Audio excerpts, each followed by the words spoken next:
Everything in Stranger Things has always come back to time. The grandfather clock, the frozen date of November 6, 1983. But after watching Volume 1 of Season 5, we finally have the missing piece of the puzzle.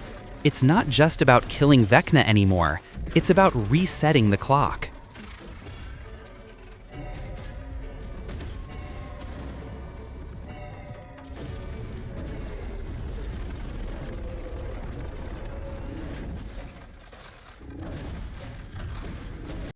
A standard clock has 12 numbers. Vecna has always been obsessed with time and order. Theories suggest he is building a living clock to merge the right side up with the upside down permanently. But here is the catch. He needs a conduit for every hour. We know 11 is powerful, but she has always fought against him. But look at Will. In Volume 1, we saw Will tap into the hive mind and, crucially, control it. He didn't just sense Vecna, he dominated the Demogorgons. Why? Because Will was the first child taken who wasn't killed immediately. He was the prototype. If Vecna is the clockmaker, Will is the pendulum. The theory? Will is the final piece, the 12th sacrifice, or the Trojan horse. If Will lets Vecna consume him to complete the 12, he might be able to rot the hive mind from the inside out. Now, look at the episode titles for Volume 2. Episode 6 is called Escape from Camazotz.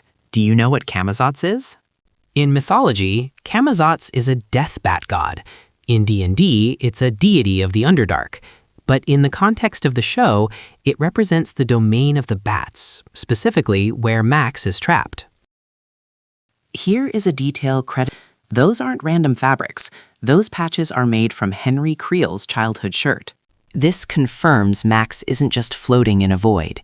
She is deep inside Henry's core memories. She is in the Camazotz of his mind, his deepest, darkest safe space. Max isn't a damsel in distress. She is a spy behind enemy lines. While 11 fights him physically in the real world, Max is going to destroy his memories from the inside. She is the virus in his software. Of course, if we're talking about Camazotz and bats, we have to talk about Eddie. If Camazotz is the god of bats, and Eddie died by bats, the math is simple. We've covered the cast theory before, but let's look at it through the lens of Volume 2. If Max is the spy on the inside, she needs a guardian, someone who can navigate the dark realm. Expect Eddie to return, not as a human, but as a guardian of the Camazotz realm, perhaps fighting against Vecna's control to help Max escape. He is the distraction that buys the team time.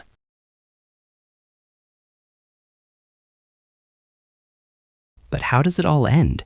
Killing Vecna isn't enough. The Upside Down is bleeding into Hawkins.